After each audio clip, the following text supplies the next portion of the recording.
সম্মানিত দর্শক, আসসালামু আলাইকুম। আজকে কোয়েল পাখির ডিম পাওয়া শুরু করছে, মাশাআল্লাহ।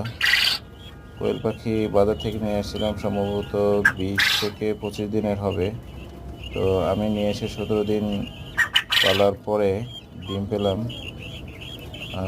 এখন 45টা থেকে 55, মানে এরকম রেগুলার ডিম দিচ্ছে। তো সবাই দোয়া করবেন যাতে এখান থেকে আরও অনেক বৃদ্ধি করতে পারি। সবাই দোয়া করবেন। আসসালামু আলাইকুম।